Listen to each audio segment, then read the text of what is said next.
Hello, friends, and welcome to Mousterpiece Melodies, a podcast that's listening to the songs of Disney movies past and present. I'm Josh Spiegel. And I'm Scott Renshaw. Thanks for joining us on this comprehensive and encyclopedic compendium of all things Disney music, now playing the Toy Story series. Before we get into our discussion, thank you for listening. No matter how you're checking us out, we hope you like what you're hearing. And if you are, we'd appreciate it if you could rate and review Mousterpiece Cinema on iTunes, Spotify, or whatever app you're using to listen to us. That's right. Let everyone know how much you love the show and tell your friends to do the same. You can follow me on Blue Sky at Scott Renshaw and read my film criticism at cityweekly.net. And you can follow me on Blue Sky at Mousterpiece and email me at mousterpiececinema@gmail.com with any comments, questions, or opinions you'd like to share. Now that the housekeeping is out of the way, let's start talking about the songs of the Toy Story series, the franchise, the intellectual property. And to do that, we are thrilled to welcome into the show a very special guest. He is the senior U.S. critic for Screen International. He is also a contributor to the Los Angeles Times, Rolling Stone, Vulture, and the AV Club. And he's the author of 7 books, showing all of us up who've only written 1 or 2, including his most recent, This Is How You Make a Movie. Tim Grierson, welcome to Mousterpiece Melodies. Thanks for being here. Thank you guys so much for having me. I was thrilled to get to talk about Randy Newman, who's one of my all-time favorite songwriters and musicians. So it's a real pleasure to be on. So thanks for having me. Of course. And I should note very briefly, this is a very special recording. I mentioned this last week to Scott when he and I met in person for literally the first time. We've been doing the old show for so long. We had never had the pleasure of meeting in person. And I mentioned to him then, this episode is going to be so much fun because we'll be doing a podcast and we've all met each other in person in different situations. It's a rare occurrence because last summer, I'm in Los Angeles with my wife and kids. We're at the Academy Museum because I dragged them there because obviously I wanted to go to the Academy Museum. We're in the little cafe on the first floor, and who should walk up to me and say, "Hey, Josh, how are you?" And I'm like, "What? Tim, I know you from online, and you're here in person. That's very strange."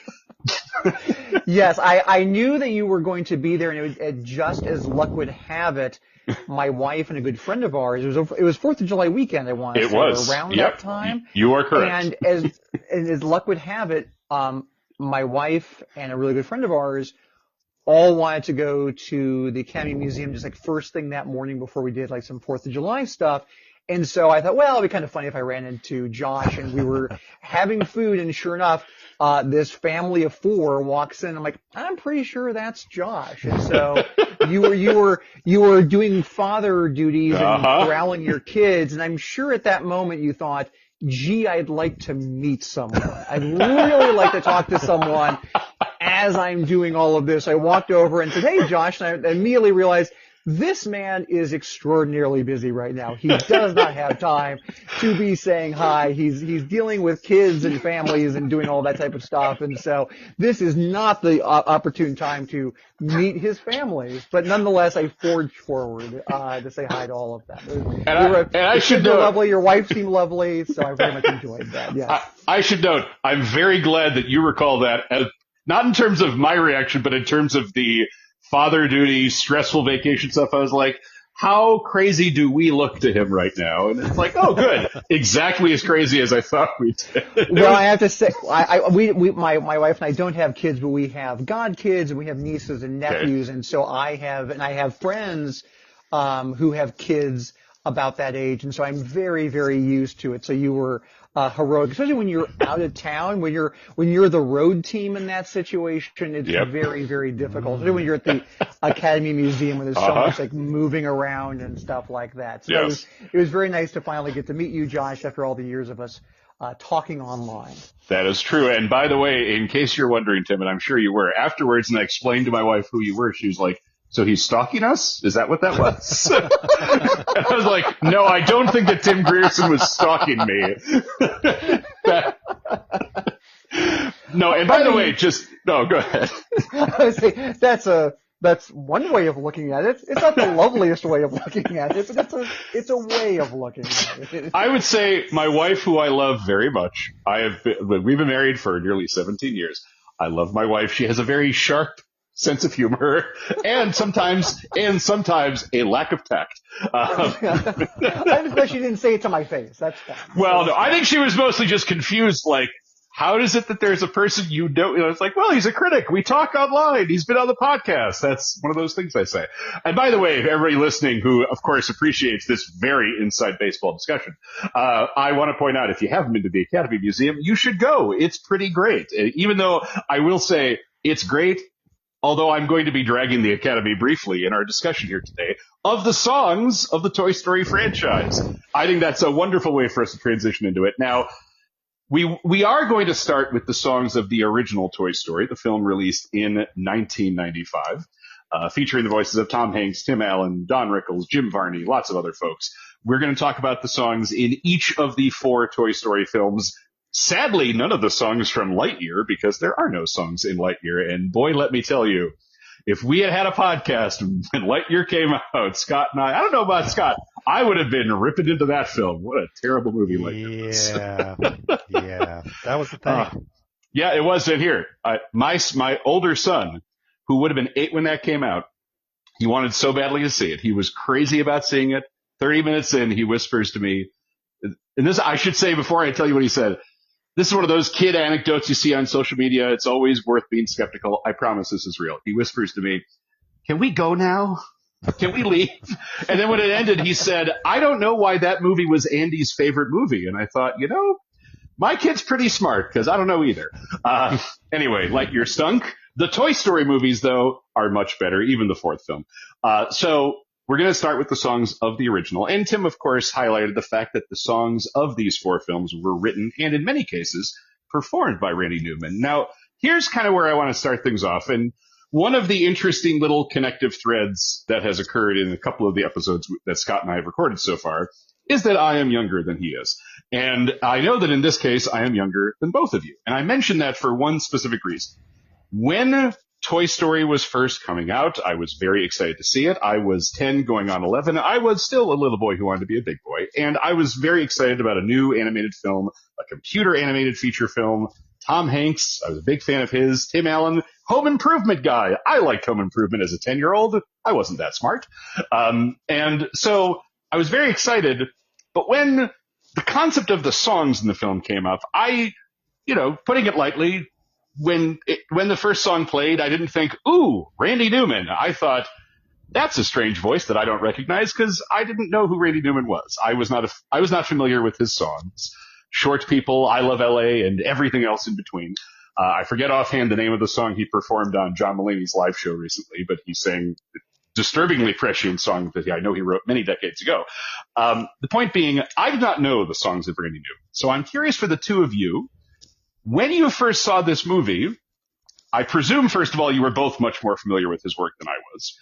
And as such, what was your reaction to Randy Newman is writing and performing songs in an animated film about toys? Like, initially, what was your thought there?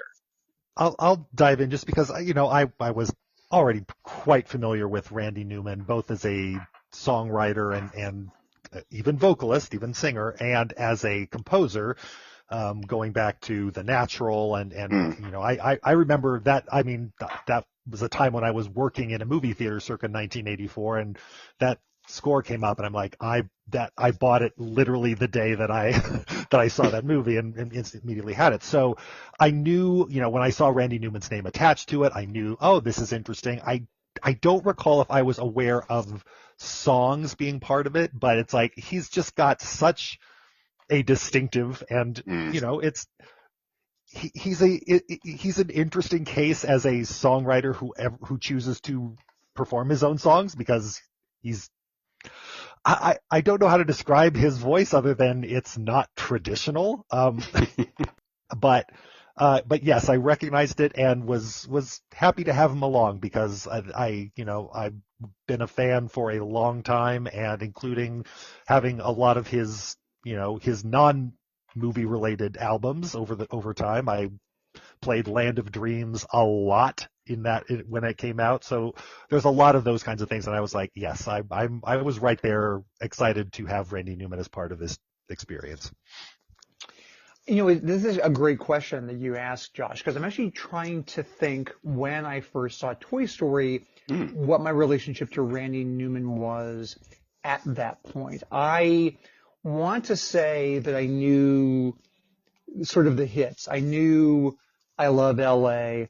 I'm going to assume I knew Short People by that point, because I was in college when Toy Story came out, and I think I knew The Natural, kind of like what Scott was saying. I think I started knew the big hits, but I would have been like, oh, that's the guy who got his first Oscar nomination for his score for Ragtime. I don't think I was that conversant in Randy Newman, and I also don't think I knew his albums from the 70s and 80s super well. My Randy Newman relationship got a lot more intense maybe a couple years later. He had an album that came out in 1999 called Bad Love, which is still one of my absolute favorite Randy Newman albums. And I think that was, and he hadn't done a traditional singer-songwriter album at that point for like 11 years. Yeah. Whenever Land of Dreams came out. Yeah, 88. So that was like 11 years since, because he'd been doing soundtrack stuff. And that, I think, was sort of a gateway drug for a lot of people who maybe were too young for the 70s and 80s albums to be like, oh, who is this Randy Newman guy? And I bought all the albums from the 70s and 80s. For me, my memory of Toy Story coming out, and I'll just as a brief side story, I actually saw Toy Story early. I went to USC Film School, and they showed it. There was a class where they would show films early and then have like the director or an actor from the film talk about the movie. And so they brought to the USC campus this computer animated movie called Toy Story. I saw it, and kind of like your son's story, Josh, where you're like, when those things happen on social media, you kind of are suspicious. I am not the type of person to do things like this and to make proclamations like this. But after the movie was over, I ran into some friends and I said, I think I've seen the future of animation. Like, I think, and like, I don't talk in those types of terms, but Toy Story was so kind of mind blowing where I thought, oh, this is going to change like everything, isn't it? It's the only time I've ever been right in a prediction either, by the way. So that's why I wanted to take this moment to acknowledge the only time I've ever been right about anything in terms of cinema. But at the time, one of the knocks I remember about Toy Story, because it got great reviews and was a huge hit, was, yeah, but those Randy Newman songs, they're kind of like his voice. Froggy is a word I feel like is used to describe his voice. And I love his voice. But to Scott's point, Randy Newman is one of those singer-songwriters, kind of like Tom Waits, where they write beautiful songs often, but you don't necessarily notice it until somebody else with a more traditionally sort of beautiful voice covers those songs, and then people are sort of blown away by them and then realize, oh, Randy Newman actually wrote that song, because he has he has sort of a speaking, singing voice. That's another thing. And it's also a little bit in the songs in the first Toy Story that it feels like you're kind of slightly grouchy uncle is singing the songs. I like that. But I even remember at the time people were kind of like, well, this movie's great and it's groundbreaking and all of that, and it's really funny. But it's sort of weird to have Randy Newman in this world. To me, they're so synonymous with each other, and we'll probably talk about that as we go along. But I remember even at the time, some people being like, well, these songs aren't super great, or why is Randy Newman even in this? This is sort of weird. I mean, yeah, there's a lot of different interesting things to unpack here. I am curious, though, Tim, if you recall, who was the guest who they had at USC to accompany the film when you saw it? I was afraid you were going to ask this. And is it our favorite Hawaiian shirt-clad producer-director, John Lasseter? I wondered if it was John Lasseter, and I wondered how much of that sort of original team were there. I'm pretty, if I had to put money down, I would say it was Lasseter. But if it was more than that, I don't. Like, was Andrew Stanton there? I don't know. Mm. If I had to guess, I would say probably Andrew Stanton was, or rather, Well. the Hawaiian shirted fellow was Well, there. maybe it wasn't John Lasseter. Maybe it was the film's top credited writer, Joss Whedon. Anyway. Yes. Oh dear. Bad news. Toy Story, your beloved movie from childhood, is canceled. Yeah. Oh boy. Well, it had a good. Well, it's not as if one of the film's co-stars has a famously outlandish political views. Not Tom Hanks. Anyway, so I know. Again, my reaction. I'm sure I had a little bit of that reaction, Tim, that you're describing when I first saw the film, in terms of not even so much that Randy Newman's voice felt off-putting, perhaps, but just, why is this random guy singing these three songs? I will say, in rewatching the original film with a more focused air on the songs, because I've seen the original Toy Story. Frankly, I've seen the first two Toy Story films countless times, to the point where I can recite lines down to like certain delivery just because of how much I've seen them. It's definitely a healthy reaction to have to the film. Point being, I've seen this so many times, and the songs are just part of it now. But that said, I definitely think part of what you were saying, Tim, in terms of, some people will only more quickly gravitate to songs Randy Newman writes when it's not him singing it. That is possibly a point we're going to talk about with, say, a song in the second movie. I'll let all of our listeners wonder what song I might be referring to. But the three songs that are in the original film, You've Got a Friend in Me, Strange Things, and I Will Go Sailing No More, are performed in the film by Randy Newman himself. There is also a cover of You've Got a Friend in Me with Randy Newman and Lyle Lovett, a duet playing over the end credits. And I think that, I probably have a very normcore reaction to these three songs. We can start with the obvious one, You've Got a Friend in Me, which is, a song that has now been performed by bajillions of people, it feels like. I mentioned to Tim before we started recording that we're probably going to talk about a couple of the covers, and there's only like 5 million covers of You've Got a Friend in Me that we could choose from, because not only within these films, not even just the Newman-Lovett duet in the end credits, there's a cover of sorts. Actually, there are two covers, in a way, in Toy Story 2, performed by two very different people. There's a version of it that kind of ends in spooky fashion in Toy Story 3. I had forgotten, in watching a little bit of Toy Story 4, that it shows up in the opening credits of that film, the original version, that is. And I think that speaks to a number of things. Obviously, Pixar, like Disney, is excellent at self-mythologizing, at building its own legacy as it continues creating new titles. So it's able to kind of foist You've Got a Friend in Me on popular culture, whether or not people automatically want it to. But I think it speaks to the fact that You've Got a Friend in Me is a really excellent song. It is not too long. I think the full length, if you go to the track listing, it's just over 2 minutes long. In the film itself, the song ends before the opening credits end. I mentioned Joss Whedon's name before. The writing, the song has already ended by the time you see written by or produced by. So it's not a song that overstays its welcome.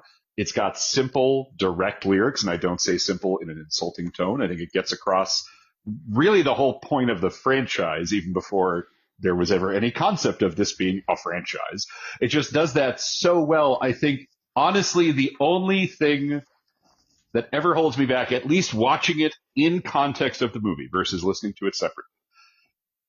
One of the larger points that I think we should talk about in relationship specifically to this film is that when Disney produced it, when Pixar created it, John Lasseter did not want this to be a musical.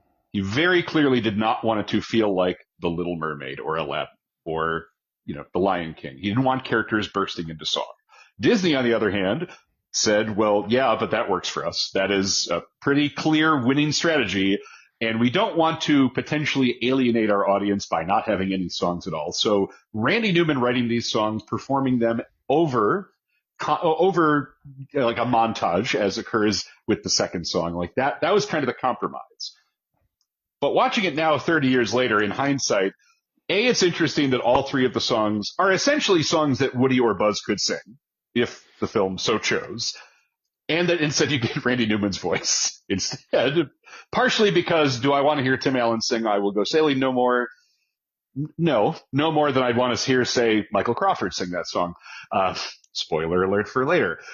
Point being, it's interesting to approach these songs and realize they serve as this compromise between Jeffrey Katzenberg / Michael Eisner and Pixar. I mean, so for that opening song, for the two of you, what are your thoughts on this? My safe bet is we're all going to agree. Maybe I'm wrong. It's the strongest of the three of them, but what do the two of you think of what is arguably the most iconic song Pixar has ever made? Dive in, Tim.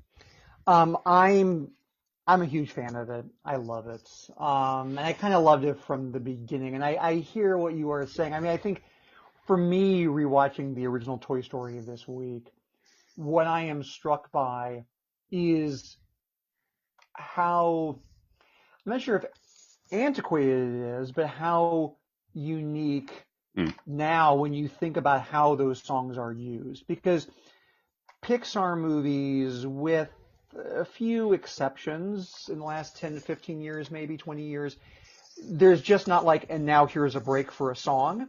They just don't do that. And the early Pixar movies, because Randy Newman was so associated with them, especially with the Toy Story movies, that was a thing that happened. They're not a musical, but here is a little song interlude, often used as a montage, or, hey, here is the emotional thesis statement of the movie. And You've Got a Friend in Me is exactly that.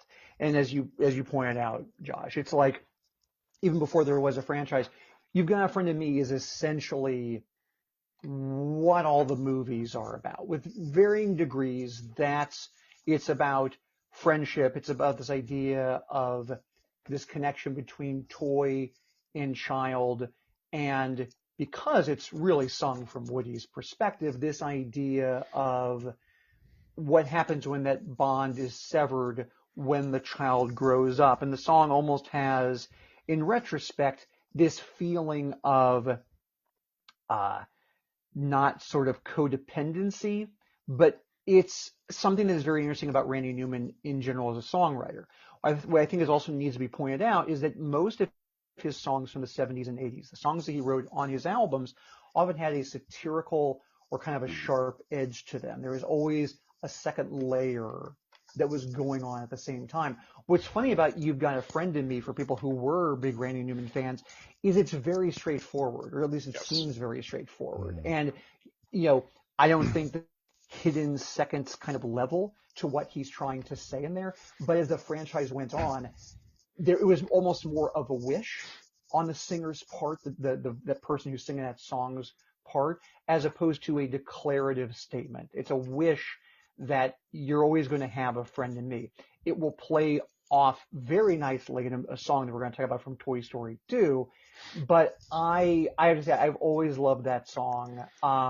There are mostly bad covers of it. But I think it's a little bit of a harder song to ruin. Unless your name is Michael Buble, which we'll get to in a second.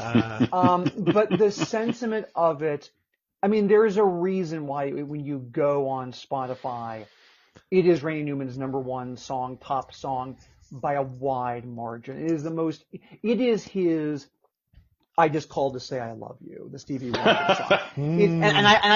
I Just Called to Say I Love You, to be very clear about that. But it's a song that its sentiment is so pure and so simple that anybody can agree with it. Anybody can share it with so many people in their lives. So yeah, I am a huge, huge fan and remain. Put this way, I listened to a lot of Randy Newman songs over the last week to prepare for today. It's one of the ones I never got tired of. Even the Lyle Lovett version, which I also like, I just never get tired of because that melody is just so perfect.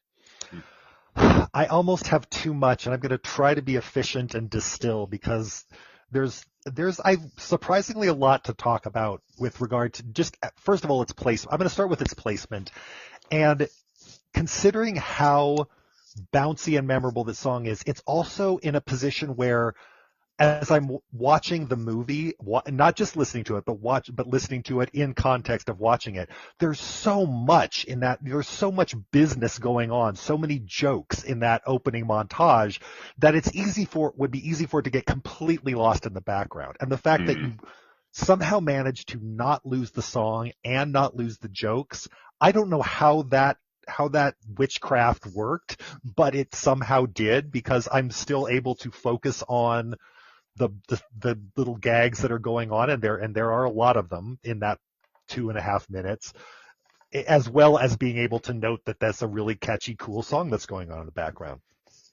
The other main thing I really think is interesting is to think about whether this is a song that should be a duet or not. And I think it takes on a very different meaning in a duet form, because I think that the context of the toys, there's not really a reciprocity in the same sense as we come to understand the toys as characters. They have a need for their person in a different way than their person has a need for them. So it's not this sort of dual relationship in that way. So it's interesting to think of it as a sort of bouncy thing, but it's also kind of a plea. And again, as Tim was saying, plays off nicely the song that we will discuss coming up, that, when you have these two people talking to each other, that's like, oh, this is a relationship that's perfectly, reciprocal, and everyone's happy being friends with each other, as opposed to, are you just saying, please be my friend forever? And I think that really makes it a different song when it's a duet. It just becomes a completely different kind of song. And finally, just to say that the idea of Randy Newman as sort of the internal voice of Woody becomes different when it's also the internal voice of Buzz. And that's a part that I'm still not sure I'm crazy about. I kind of wish that Woody had his internal voice as a song and Buzz had a different internal voice as a song. Yeah, I mean, we'll get to that in a second. Although I will say it's funny, because when I was listening to the duet version with Randy Newman and Lyle Lovett today, I was thinking less of the Woody-Andy relationship and more Woody and Buzz, and then thinking, well, wait a second.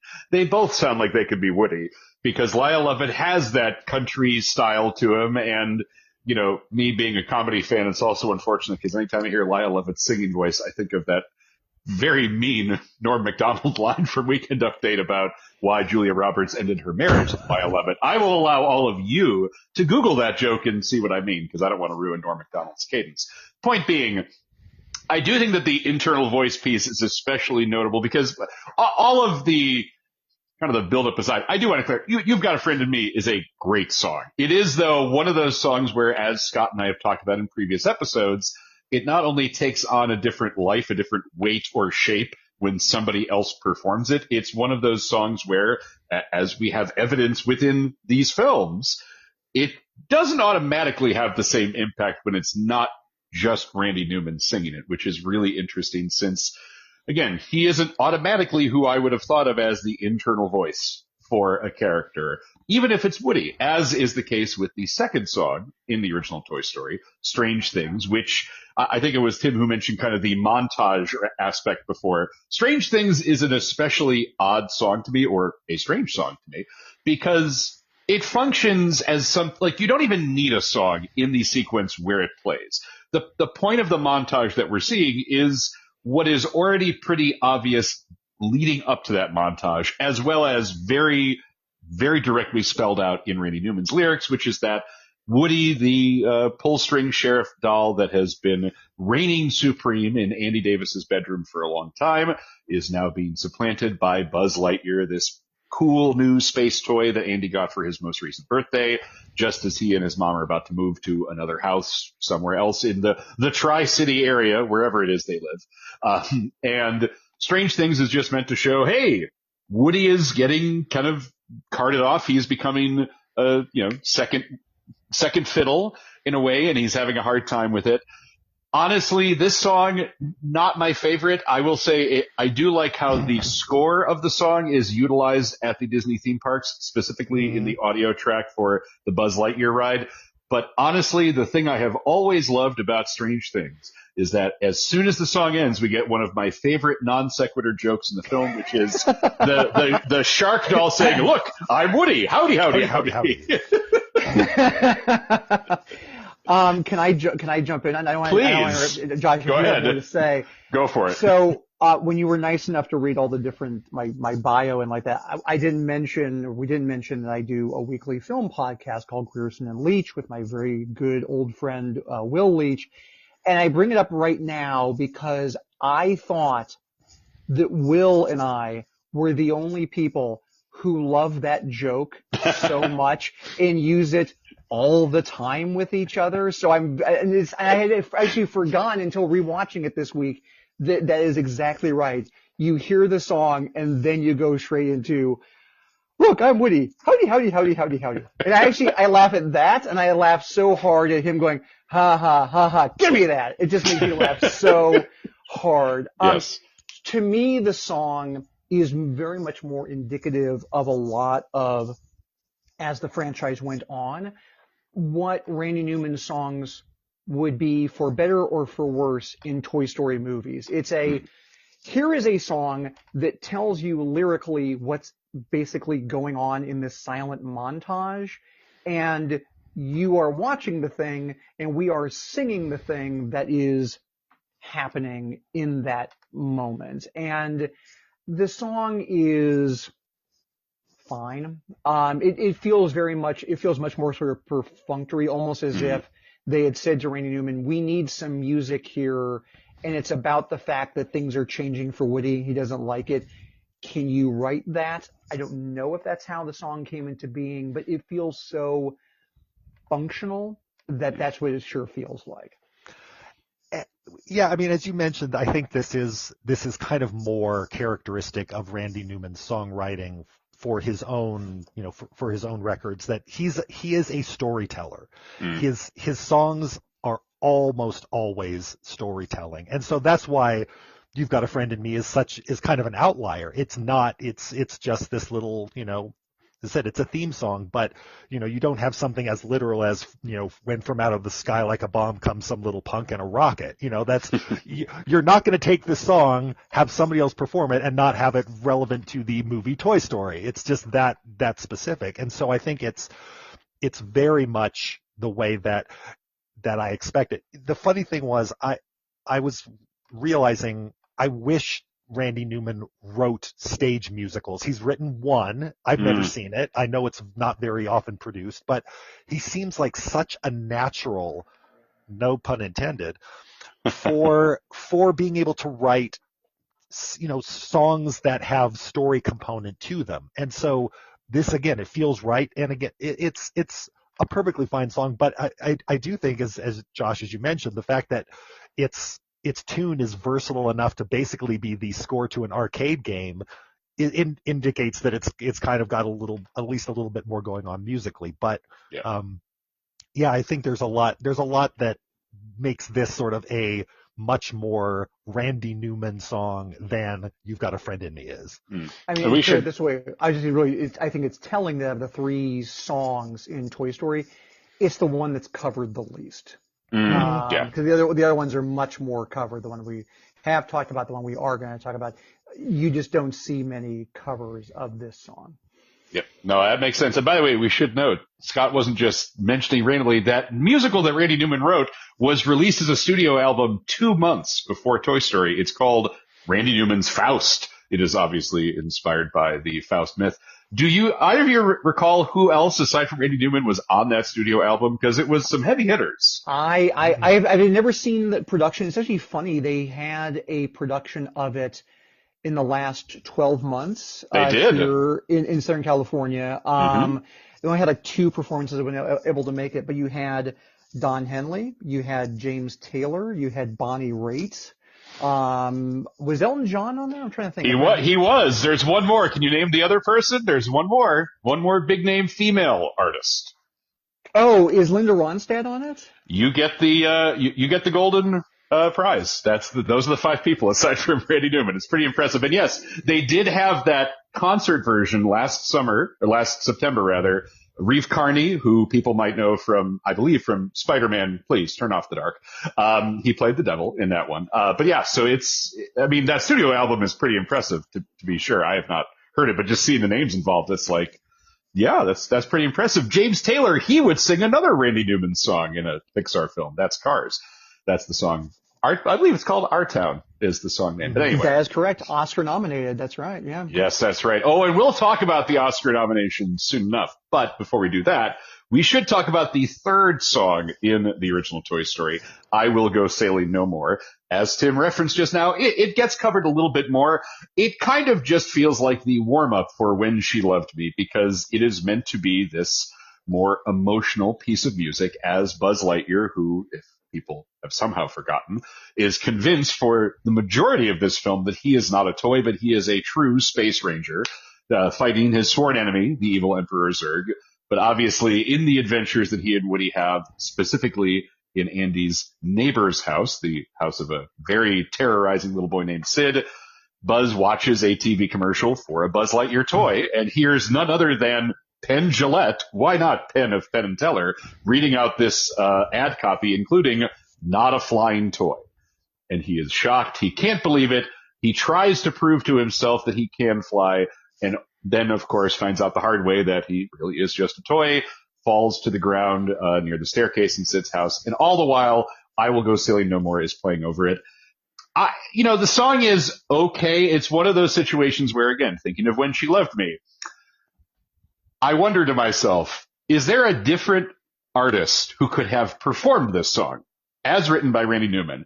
And would that have been a more emotional moment? When I saw this movie when it came out, I was 11. I wasn't 10. And I don't know that I thought it was a particularly sad scene. Whereas when I was 15 and saw Toy Story 2, I was like, yeah, I can tell that When She Loved Me is a sad, tear-jerking sequence. I Will Go Sailing No More at age 11 to me was more of a, okay, when are we getting back to the fireworks factory? When are we getting back to the action and the fun and the comedy?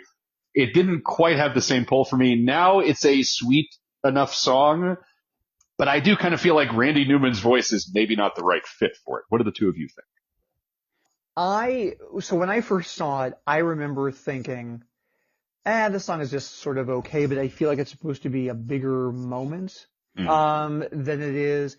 And so this time watching the movie, I was sort of curious to see how it played, and it played better than I remembered. I don't know if we want to talk about covers just yet, but in the process of preparing for this episode, I listened to as many different covers of different Toy Story songs as I could find and or stomach. And I actually found one that I really quite liked, which is the Los Lobos cover. And I don't know if either of you know it. Los Lobos, who a band I think is just tremendous. They actually did an album called Los Lobos Goes Disney in 2009 and covered a bunch of different Disney songs. And one of them was I Will Go Sailing No More.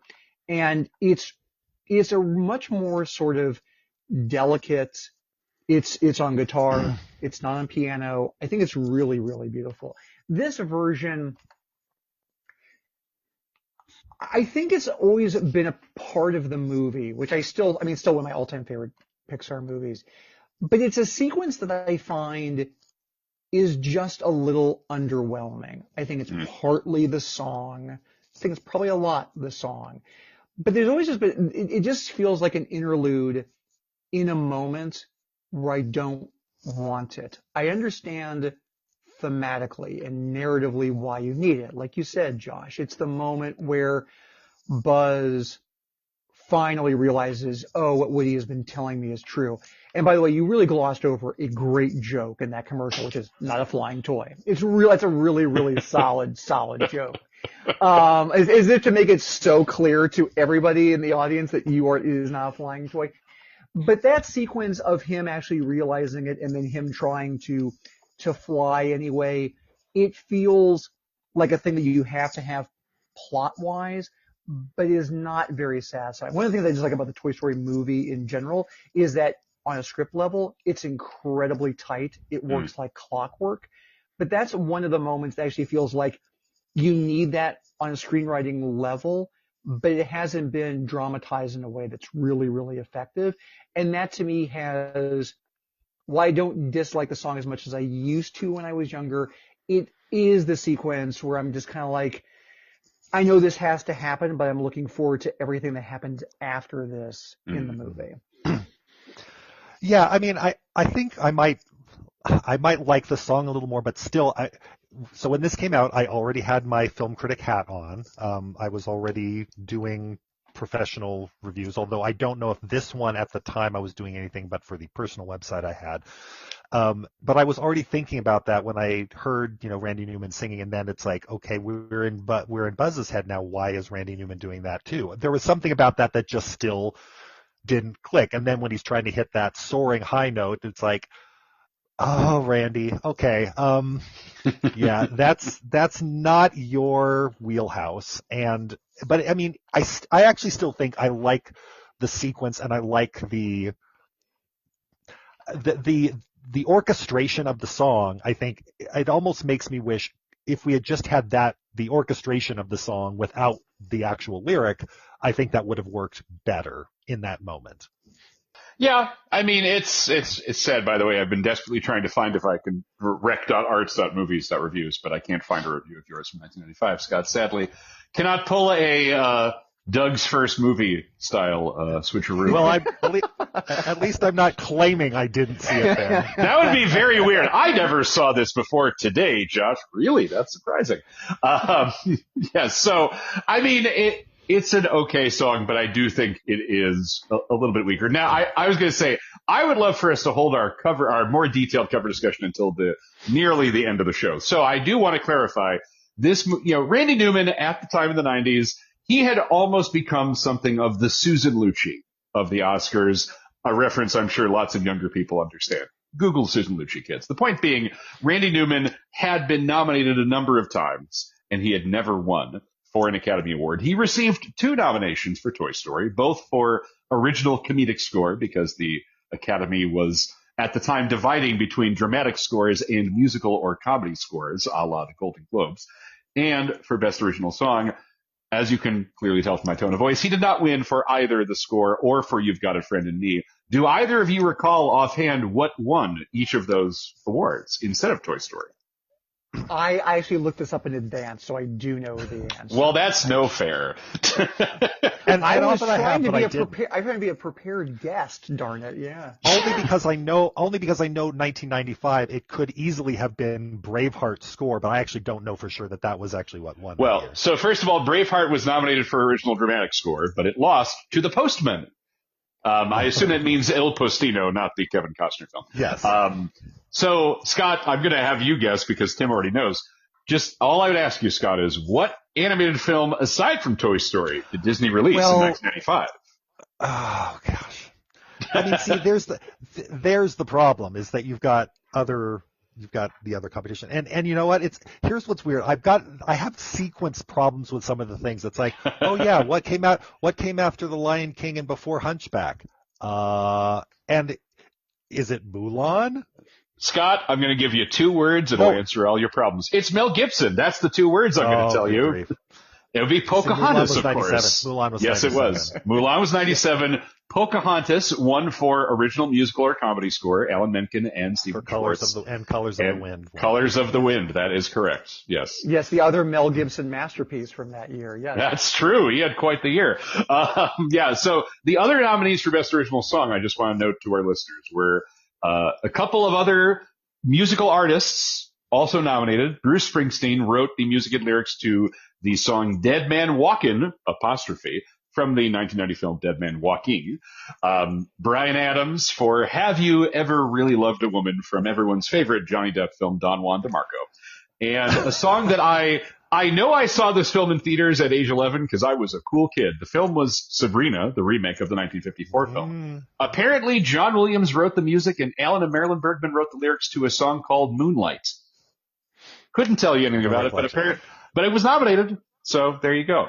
But I could tell you how many reallys that Bryan Adams says in Have You Ever Really, Really, Really, Really Loved a Woman? Now, I I will say the Oscars are a theme because all of this, there is at least one song from each of the Toy Story films nominated for Best Original Song. We haven't gotten to the year when, with the most egregious mistake.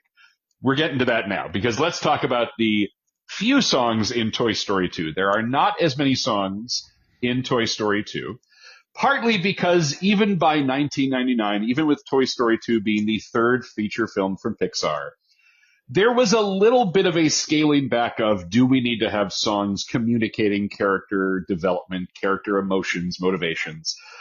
A couple of the songs are technically covers of You've Got a Friend in Me. Tom Hanks briefly covers You've Got a Friend in Me when we see a clip of the Howdy Doody-esque show that Woody was the star of back in the 1950s. But the first song we hear is actually the theme song to that show, which was Woody's Roundup. Written by Randy Newman, performed by Riders in the Sky. Another song that has shown up often at the Disney theme parks because of the presence of Pixar, of Toy Story, at places like Disneyland and Walt Disney World. Obviously, it's not the big song from this movie. I like Woody's Roundup. I like that song. I think it's a really fun number, and I also think, like the other big song from this movie, it speaks to the value of choosing the right singer or performers to sing something Randy Newman writes as opposed to always relying on him. I'm sure Randy Newman would make it fun, but Riders in the Sky, I mean, this is clearly their wheelhouse. Singing a song like this that is country western themed, bouncy, fun, a little goofy. It's just really fun and clever. Again, it's not the big song here, but I do like it. But I think it's indicative of how much Randy Newman always gets the assignment. And this is something that was like, it had to be written, for the time that it was. I know this is sort of an odd digression, but it sort of reminded me of how the late, great Adam Schlesinger was always able to write, for those of you who was Fountains of Wayne and also wrote That Thing You Do. And, speaking of Tom Hanks movies, yes. Yes, and wrote the Josie and the Pussycat songs, and basically was a master, and even better in this context for Crazy Ex-Girlfriend, was able to say, here, you need to write an ABBA song, and he could write an ABBA song. And you need to write that the best known song that he wrote, Stacy's Mom, was a Cars song. It was basically, he took the riff from, Best Friend's Girl, and he wrote a Cars song. So this is what you said, write a theme song from a 1950s Western themed kids show, and you would listen to this and go, of course, that was you would not have necessarily assumed that this was written in 1998 or 9 for that show. So I think I just love the way that he's able to sort of just really get the assignment for something that needed to be very specific. Yeah. Yeah, I agree. And that's actually a great comparison. I mean, I think Randy Newman's career, his singer-songwriter career, is a demonstration of just how, like, the dexterity that he had in terms of writing in different styles, because in his own albums, he would write in different musical genres, sometimes tweaking those genres or sometimes doing it very sincerely. The thing I like about Woody's Roundup, which I also like, is it plays as if it's a sincere version of that type of song, but it's actually one of the songs in the Randy Newman Toy Story canon where I think the visuals actually really help. If you hear the song, it's an enjoyable song, but when you watch the movie, and you don't get to hear the whole song because it's interrupted and you hear the characters talking through it, you get to actually see the theme song of Woody's Roundup in the context of the actual show. And I think it demonstrates, Josh, you would say, like, how do you do these sort of thing? Like seeing the characters within the confines of the show with their strings, with the prospector saying, "Where's my axe?" and it's in his back. Like that lets you know the song itself doesn't wink, but the visuals do the winking for you. And I think it's a really nice kind of marriage of visuals and song in that. And I agree that you don't want Randy Newman singing that song. You want someone, frankly, that can only do that song. They can't do maybe other types of songs, but they can do that song, and so you hire those folks to do that song. Absolutely. And I just want to make two things. We talk about grievous mistakes the Academy made they nominated That Thing You Do. They didn't give it to That Thing You Do. That song lost to the song, the only original song from Evita. And while I do like the Evita musical adaptation, there is no world in which That Thing You Do is not a better song than You Must Love Me. And second, Scott, I have to correct you earlier. You said Mulan was from 97. Hercules was from 97. Mulan was from 1998. Okay. Didn't even get an Academy Award nomination for Best Original Song, which is also kind of crazy.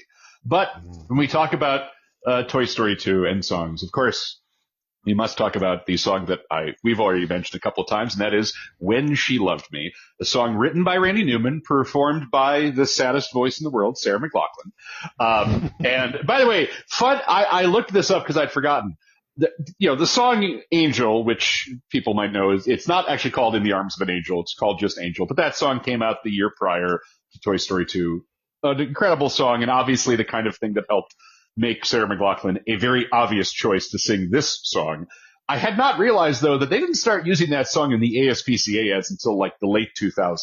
Because that also kind of cemented for me Sarah McLachlan as the saddest voice in the world. But it fits very well for the context of When She Loved Me, because, as people I'm sure recall, the basic premise of the movie is that Woody has been taken away by an evil toy store owner, voiced by Wayne Knight, who wants to sell him to a museum in Tokyo because Woody's Roundup was this very popular show in the 50s. Very rare items, though, now. And he meets, among others, Jessie, the yodeling cowgirl, voiced by Joan Cusack.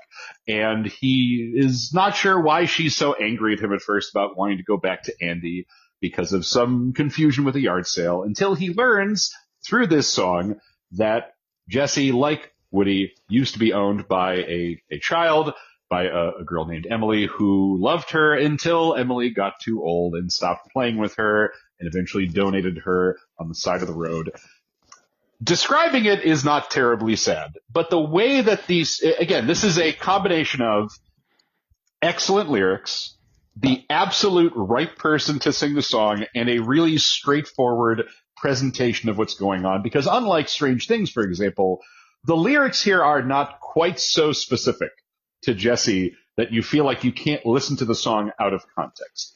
This is a song where it's easy enough to watch it and think, oh, this is, a parent talking about their child growing up and moving on, something that I'm sure has no resonance to Scott, who might be going to his child's graduation literally as soon as we finish recording this. So, I mean, it's one of those things where there's a lot of different ways you can find and create emotion in this sequence. A song that, as I mentioned, I was 15 when I saw this. It hits hard. It hits a lot harder now for me because I'm a much older person. I've got kids of my own. They're growing up. They're not maybe at high school age, but they're growing up. And it's a thing that has so much more resonance now, and already had resonance when it started. I mean, the one thing that I'll say in looking up the creation of the song, originally it was going to be Randy Newman singing this until they said, we should probably have a female singer perform this ballad. And it's like, yeah, no shit, guys. You probably should not have Randy Newman sing this song. No offense to Randy Newman. If he sang this song, we would not be talking about this in the same way, because this is also a sequence that kind of serves as the foundation. I know I Will Go Sailing No More is kind of sort of functioning in the same way. But this song especially is the one that cemented Pixar as the company that's going to make movies that make grown-ups cry their eyes out. And it would not work with anybody aside from Sarah McLachlan. So, I mean, it's a great song. It is a perfect sequence. What say the two of you? I would like to dive in first, just because Josh, we have talked many times about my feelings about the perfect sequence that is the Beauty and the Beast ballroom sequence and that song. So to me, there is a Mount Rushmore of the Disney company's songs where it's the combination of the song, the visual, the sequence, and they exist in such perfect harmony to me, they don't work. And I'm deliberately omitting the Married Life montage from Up because I'm not thinking about that as a song in the same way. Sure. It is Beauty and the Beast. It is Baby Mine from Dumbo. Mm-hmm. It is the final performance of Remember Me and Coco, and it is this song. Those are where it is just the emotional devastation of the moment is connected to all of the things combining together. So this is one of those, as we talk to others, the idea of a cover version of this is absolutely abhorrent to me because it exists for this moment, in this moment, and it is perfect. It is the performance of the song is perfect. The way it connects with the visuals is perfect. And I just don't know why anyone messes with that. And yet they do. So we will discuss why and when and also why. But yeah, this is just, it's just such an astonishing mix of all of those things together that it's never not going to wreck me.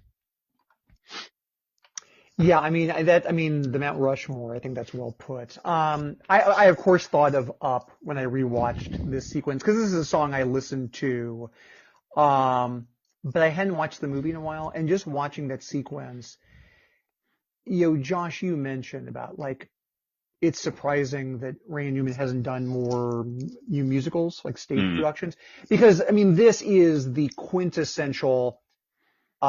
Let me tell you something. I have a backstory. You do? I do. Song. And it is, I mean, I remember distinctly watching this in the theater with some friends, Thanksgiving weekend, I think Thanksgiving night. Yep. Mm-hmm. And just being destroyed by this. As Scott said so well, it is a perfect melding because the song is really great. The song is really, really wonderful. But it's actually also that sequence, which is essentially wordless.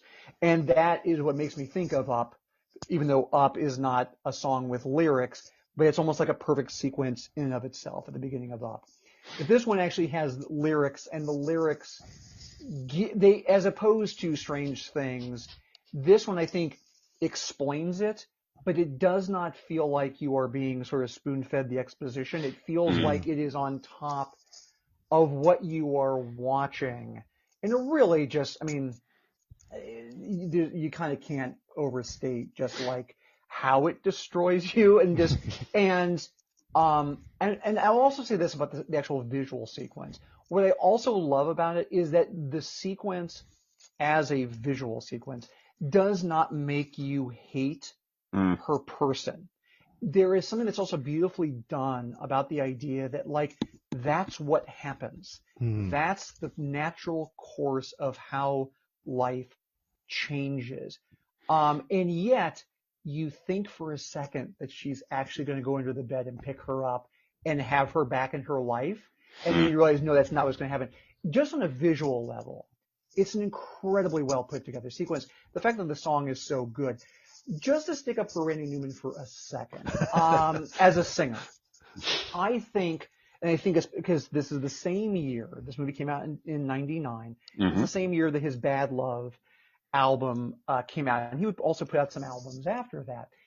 As Randy Newman got older and his voice got even kind of froggier and weaker, it was never a super strong voice, but there was a humanness to it, a frailty to it, that when he did sing love songs, he has a devastating song on his 1999 album called Miss You, which is about his first wife. It's actually a real song, and by that I mean it's based on his own life as opposed to creating characters, which he often did in his songs.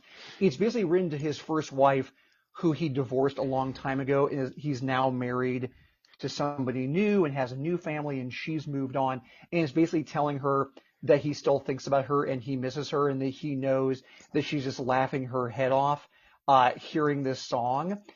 That song, there could be more beautiful singers who sing it, but they're singing about a middle-aged, a little bit older than middle-aged man singing that song that gives it its power.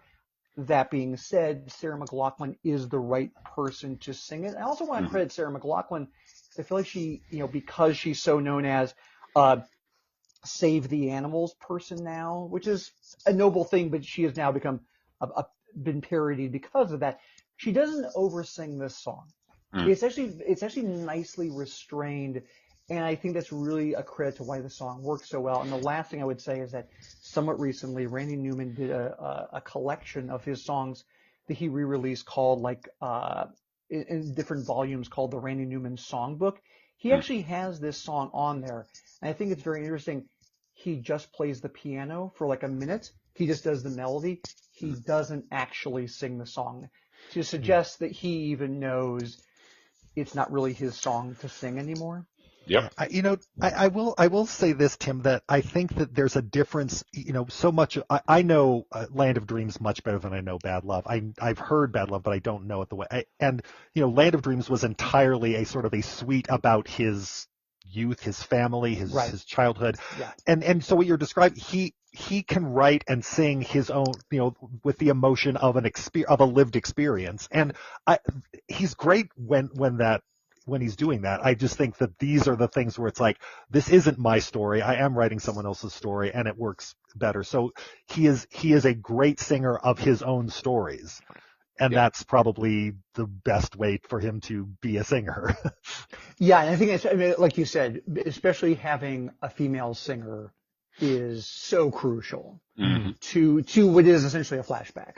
Yeah. Yes. So yes, I completely agree. And yeah, I mean, it is of the songs I re-listened to a lot this week. This was the one where it's like, you know what? I don't think I need to hear that again because I think it's just going to kind of wreck me, and I don't want to be in that. And also, just my last thing, I don't want us to run too long, but like, it actually takes a couple of seconds before she comes on, and when her voice just sort of starts, it's just like, oh, here we go. Here, and think about it, in that song, it has to explain everything. It has to explain everything about that character. It has to explain every reason why Woody should worry about the future. And it does create a foreshadowing of where this franchise is going to go. That true. is an inevitable thing that Woody is going to have to deal with. Yep. It's not a question of if, it's a question of when. That song is so important. And the fact that it didn't win, we'll talk. Yes, it is. I was going to say, before I mention what did win, and you mentioned Scott Baby Mine earlier, there's a reason why I'm thinking about that now. But I do think it's very funny. When She Loved Me, great song. I happened to go to the Wikipedia page for the song as we were talking about it, and it has a section about the reception and the accolades. And Tim, you write for so many publications that you are not only quoted twice in the reception section, but for two different outlets. So I think that's very funny. And by the way, neither of the outlets I mentioned in the intro. That's the best part. You are a Renaissance man. Give me any excuse to write about Randy Newman. I will take it. There you go. Excuse, I will. So yes, I was not joking. I adore the man. Yes. But now, yes.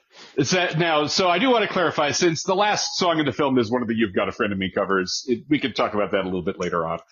There were, as we said, When She Loved Me was nominated for Best Original Song at the Academy Awards 2 years before Randy Newman would finally win an Oscar for a different Pixar film, a different non-Toy Story film. But I'm sure you both recall, so there are 4 other nominees, and I would argue that 3 of them, two of the other nominees could have easily won over what did win, which I'm guessing, Tim, you looked it up already, because you were, of course. Now, that was a song that Scott and I are going to talk about in a few weeks, because in a few weeks, spoiler alert to our listeners, we're going to talk about the songs of Tarzan. And You'll Be in My Heart is one of those songs, and short version for our future episode. Absolutely not. Cannot believe that You'll Be in My Heart won. Spoiler alert for our future episode, the songs of Tarzan are wildly overrated by people in my generation and younger. We'll get into that later on. But that's what won. Now, Tim, I'm sure since you looked and saw what won, you may also know the other nominees. Scott, can you guess what other songs might have won that year?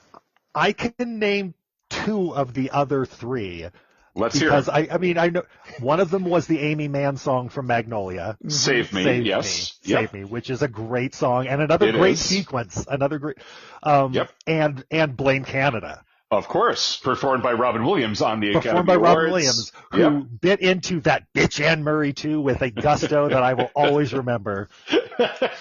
Again, 2 great songs. If either of those had won over When She Loved Me, you'd be like, oh, that sucks. But also, Save Me is a great song, a wonderful emotional song. Amy Mann's an incredibly talented performer. Blame Canada, very funny. Diane Warren, by the way, wrote the other song that got nominated because of course she did. I was going to guess the two songs that Scott was going to guess. I was correct. I was going to say, and Scott, just say Diane Warren, and you're fine. Yes, the song was "Music of My Heart" from the Wes Craven film "Music of the Heart." And by the way, kids, if you want to look up who the current Susan Lucci of the Oscars is, it's Diane Warren. She'll never win. Yeah. She'll just always get nominated. But it really is a case of how the hell did When She Loved Me not win?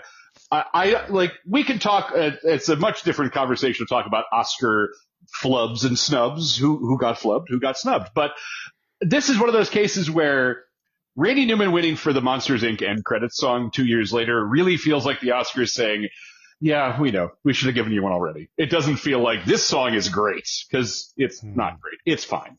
It's okay. But it's one of those where it's like, see, we finally gave you an Oscar.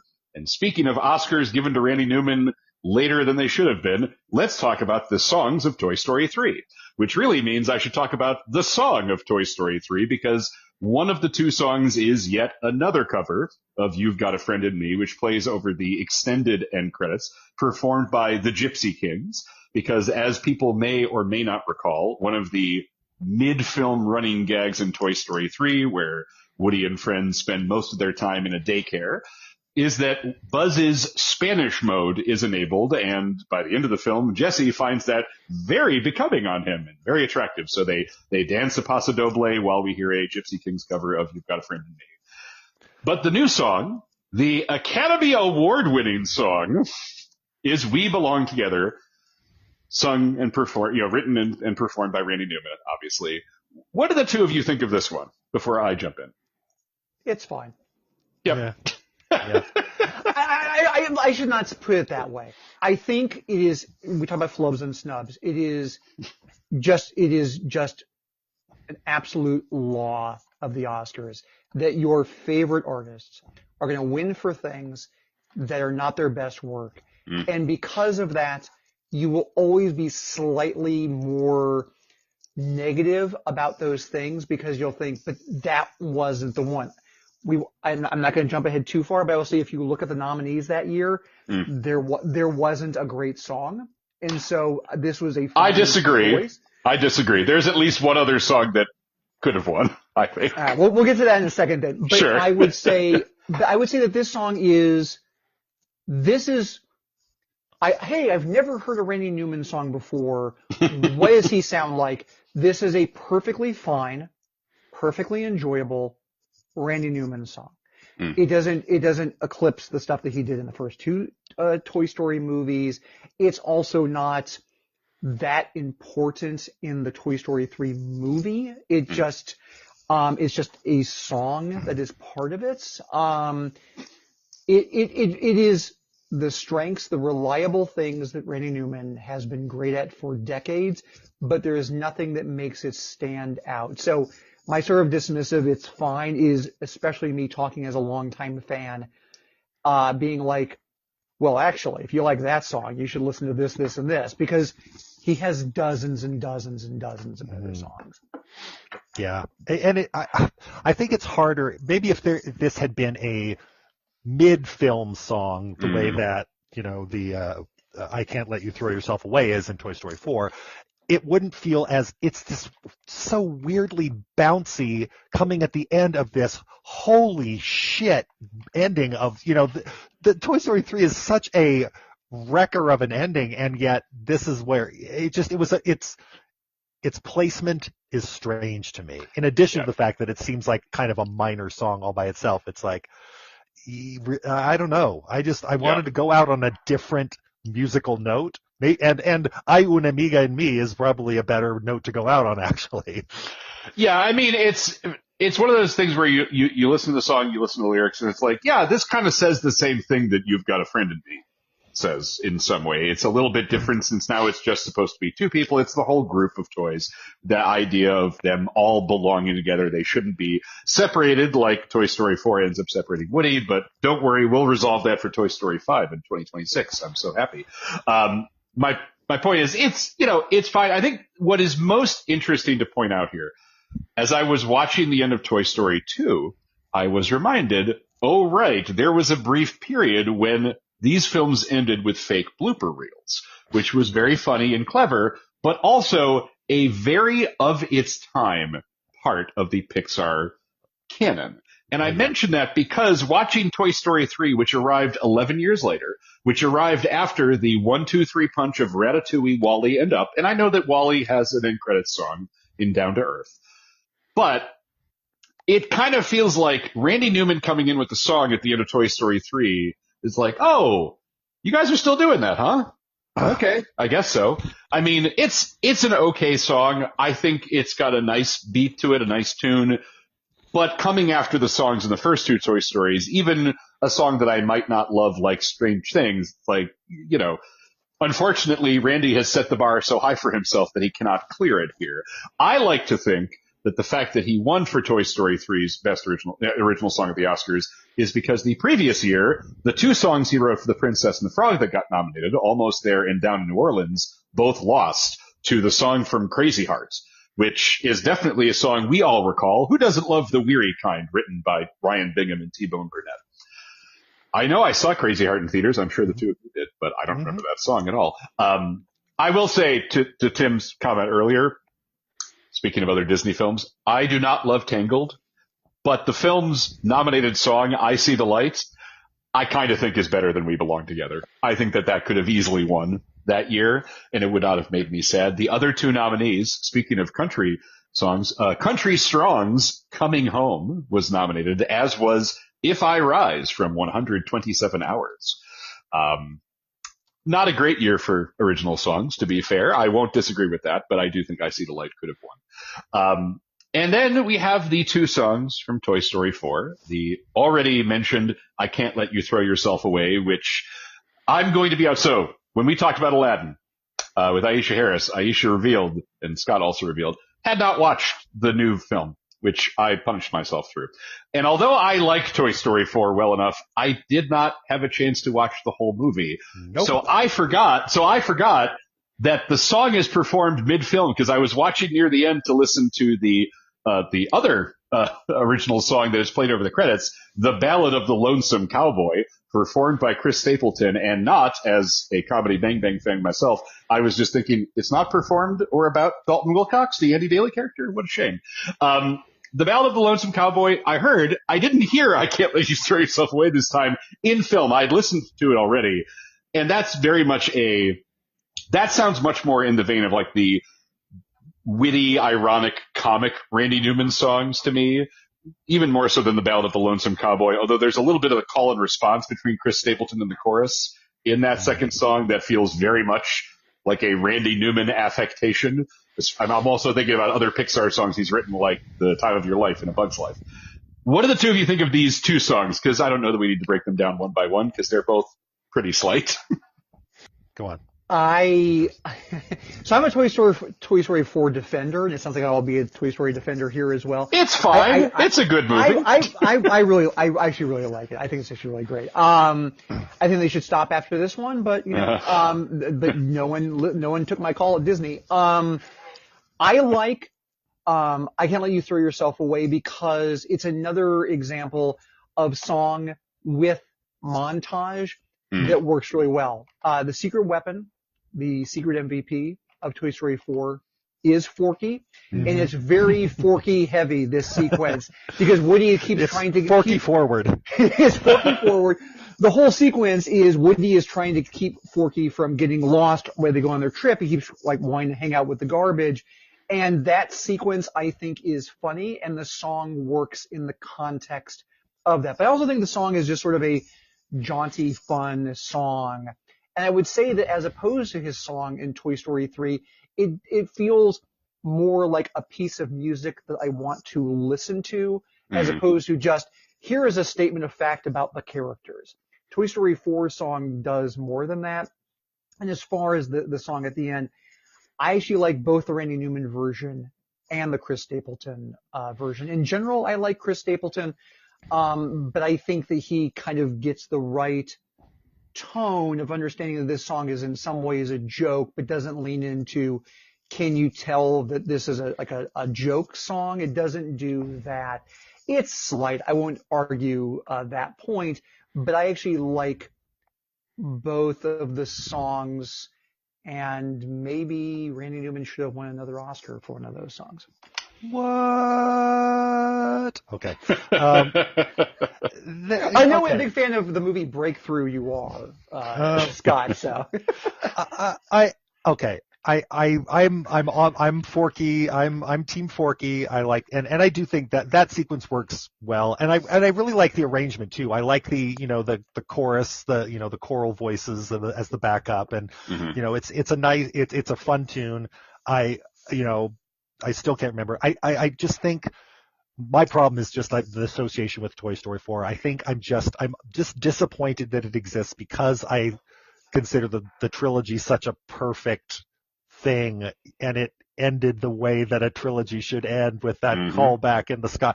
And there is this, and there is the Before Sunrise, Before Sunset, Before Midnight as a trilogy where every one of those movies needed to exist for exactly its own reason and nothing more. And that's and so I'm just it's hard for me to separate that. I like the songs fine, but I just don't want this movie, and I don't want another movie, and I'm going to be sad when it happens, because I just still am going to be reminded that this continues to be, wringing blood from this stone, and I just don't know that it needed to happen.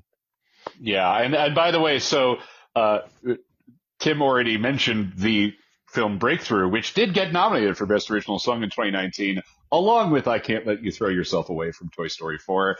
Scott, would you like to guess who wrote the song for Breakthrough? Oh, gosh, we have mentioned this person's name already. I don't actually. No, I do not recall at all. I'm going to give you one more hint, Scott. Diane Warren. Because yes. It's a film that nobody knows for any other reason than that's correct. Yes.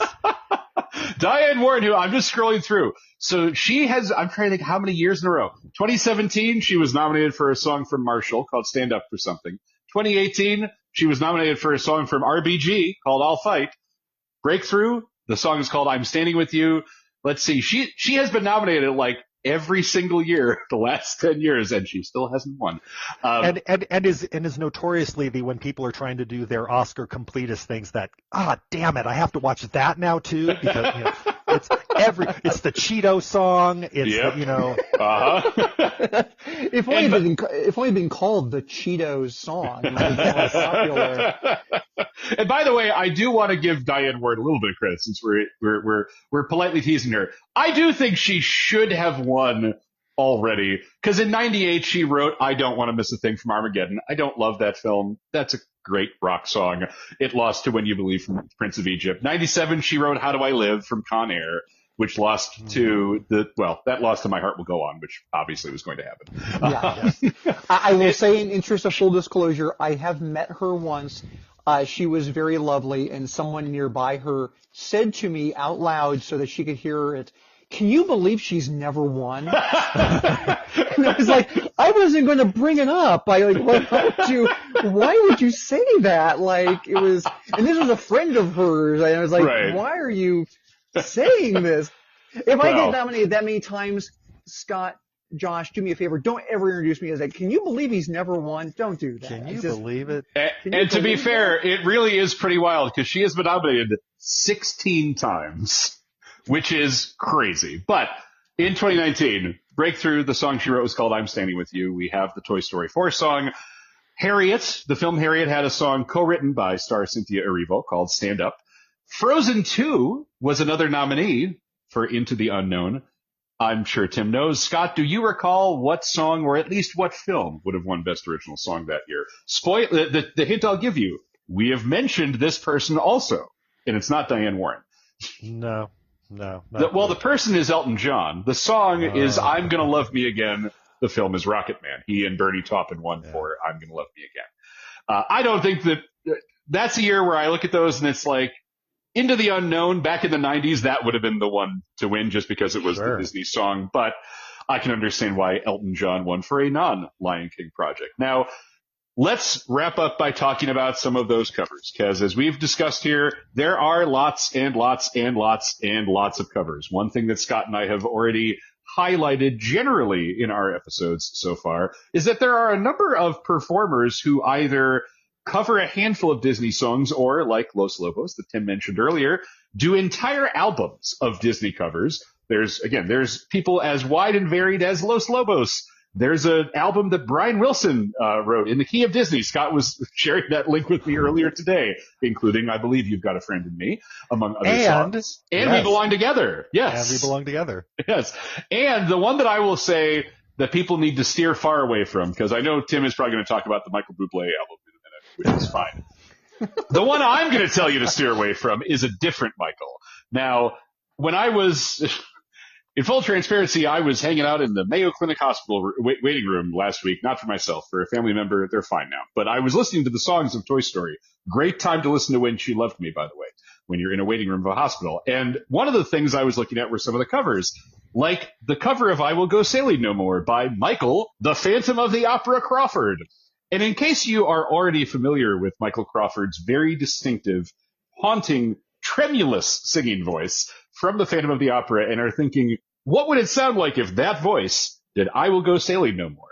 The answer is exactly what you think it would sound like, which is really weird and absolutely inappropriate for that song. Even though he can make, very tear-jerking songs, he brings a very weird energy to it. That's the thing. There's a lot of covers of these songs, and most of them, I think, highlight things that Scott and I have talked about in previous episodes, which is you really have to choose the right voice or have the right voice to make a cover work, or else it sounds almost painful. So, Tim, tell us about the Michael Bublé version. But let's talk about Michael Bublé and his You've Got a Friend in Me for a second. I hope my mom never listens to this episode because she loves Michael Bublé. But my God, this is to me, the most egregious example of, you can sing this song, in quotes, well, but this is like a completely misunderstanding of it. It's just sort of Michael Bublé's style is sort of like, excuse me, way of like Harry Connick Jr. was even worse. Like it's just kind of that sort of like jazzy, fun, poppy, like, if you can't get Frank Sinatra sort of thing. And his version of You Got a Friend in Me, has a lot of bells and whistles to it, not just in terms of the orchestration, but in terms of the way that he sings it. It's just too swinging and light and jazzy and fun in a way that I think actually strips out all of the emotion of it. We talked about how that song could be read in different ways in terms of how Randy Newman does it and how it plays out through the Toy Story films. Michael Bublé doesn't seem to, and I mean this sincerely, he does not seem to actually understand what I would argue is a pretty easy emotional through line of the song. And it's so decorative. It's so ornamental. It's a thing I just dislike about his singing style in general. But in something like this where it's like, no, simple is better. Simple is so much better. And this has so many bells and whistles that as I shuffled through my playlist, every time this thing came on, I said, well, I know Scott and Josh are paying me a lot to be on this episode. Oh gosh. So I'm going to do my due diligence. We didn't know about how big the check is going to be, guys. Every time I heard this version, I thought it's still not enough how much they're paying me to be on this episode. Yeah. It's the type of thing that is pleasant and nice if you're not paying attention, but if you're paying attention at all, it's just absolutely ghastly. We'll talk about your. I was going to say, we'll talk about your paycheck later, Tim, but I promise the check is in the mail. T-shirts, we're going to get T-shirts from Bob Iger as well. Don't you worry about that. Michael Bublé is an untied bow tie around the neck in human form. It is. It actually, when you talk about these sort of, it reminds me of the old Saturday Night Live Bill Murray doing the Star Wars. It's like, it's nothing but Star Wars. It's that kind of lounge singer kind of thing. Scott, that's so right especially about the unloosened bow tie, because he's all dressed up. But you know what? He's also a little bit of it. He's just having a little fun. He's a little naughty. And He's it's a like, scamp. oh God, He's a scamp. oh, you didn't even tie your bow tie. Oh, Michael, you're such a rascal. It's so well said. So well said. Yeah. Now, I am curious, as much as we're dragging Michael Buble here, what do the two of you think about the cover of You've Got a Friend in Me That Ends Toy Story 2, performed by Robert Goulet? And I only ask because Michael Bublé is clearly cut in the same cloth as a Robert Goulet, who is doing the same kind of thing in that film. But it's self-aware. Yeah. It is self-aware of being the kind of, look at us doing this silly version of it. And of course, now we've already talked about Park Presence. Now that version is what ends the Slinky Dog Dash roller coaster at Orlando. But yeah, it's not the same. It is not the same thing, because it is the difference between doing it as a bit and doing it with earnestness of a sort. See, and my problem is I hear it now and all I think of is Will Ferrell doing his Robert Goulet impression. Exactly, and yes. thinking of him singing it, and I know that wouldn't have made sense in '99, but it's hard not to get. Like, it's funny, the Michael Bublé one, I heard it, and it was very similar to me when I was listening to the covers a couple of weeks back of Matthew Morrison doing Aladdin songs, and thinking like, yeah, no, I get why you chose this, but no thank you. And I don't know, Michael Bublé's voice to me is so not distinctive that I can't even get worked up about the cover, because it's just it's like elevator music. It's just like that kind of pap you hear in the doctor's waiting room that's meant to tide you over. Yeah. So there's one, we have, we've been mostly dragging in general these. There's actually one cover that I kind of like, and it's a version that actually, as I was talking about You've Got a Friend in Me, and should it be a duet or should it not be? I think the duet version I kind of like is the George Jones and Kathy Mattea that does a country version of it, that I think, again, it's a different reading. It's it's a buddy song, but it's got that kind of country twang to it. It's like, all right, I can make this work. But again, it reads differently, but it's a reading that I can go with if someone actually knows how to do it well. And this is, I kind of like this even a little bit better than the Randy Newman Lyle Lovett version.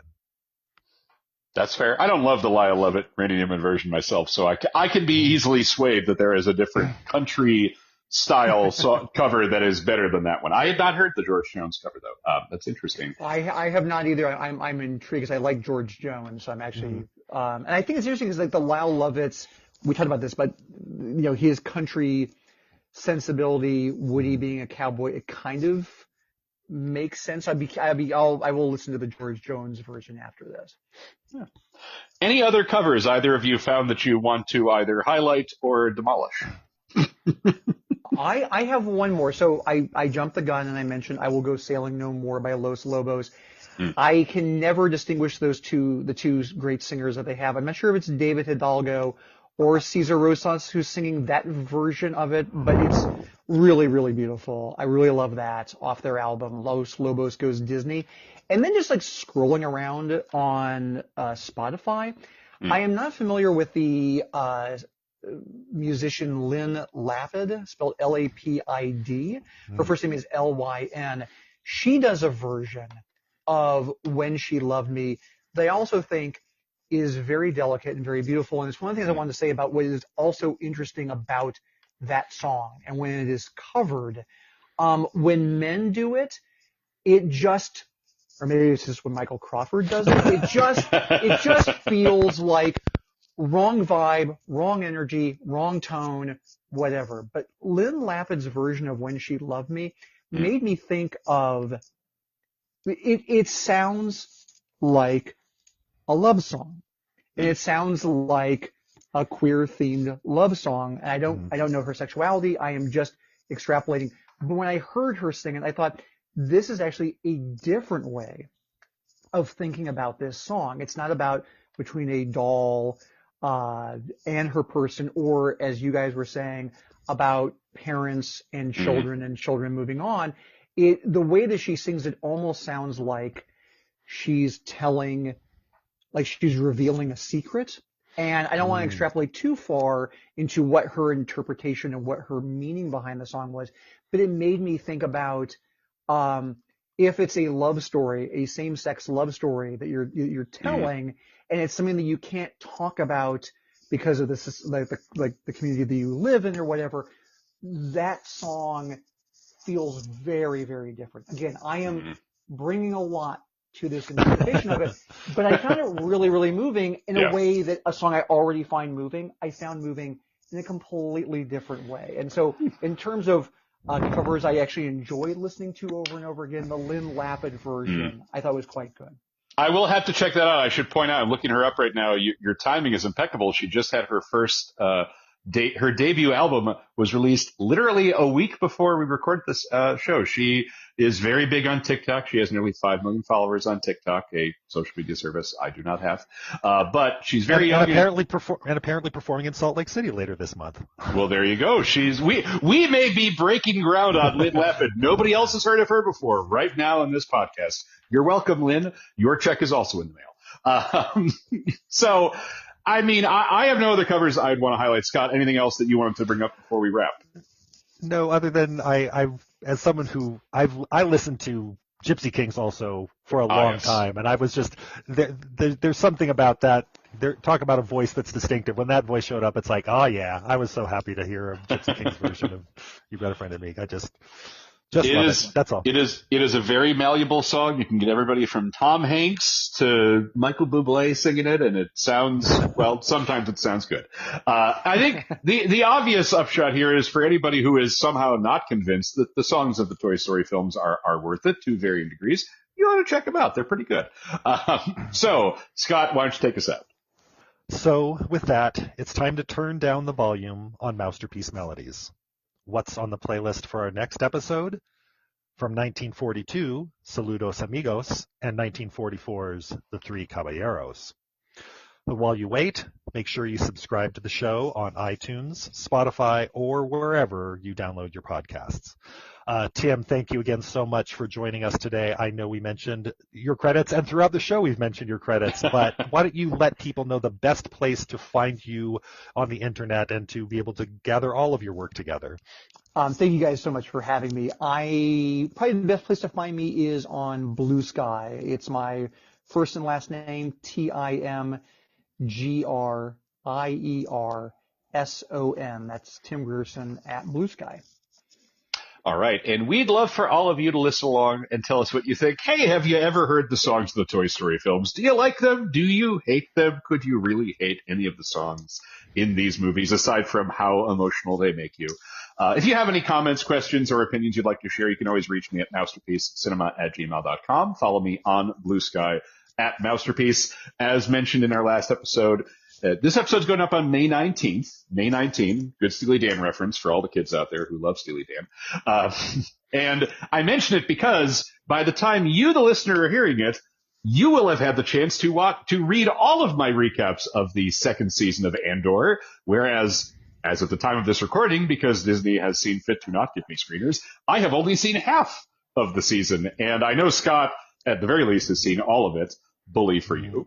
I am also recapping the new season of Poker Face at Episodic Medium. And all I will say, since by the time this episode is up, I won't be spoiling anything you haven't already seen online, I just made the Steely Dan reference, which makes me think of John Mulaney. John Mulaney and Richard Kind show up in the same episode in case you didn't just want to see them on a Netflix live comedy show. They're on Poker Face as well. A solid TV show.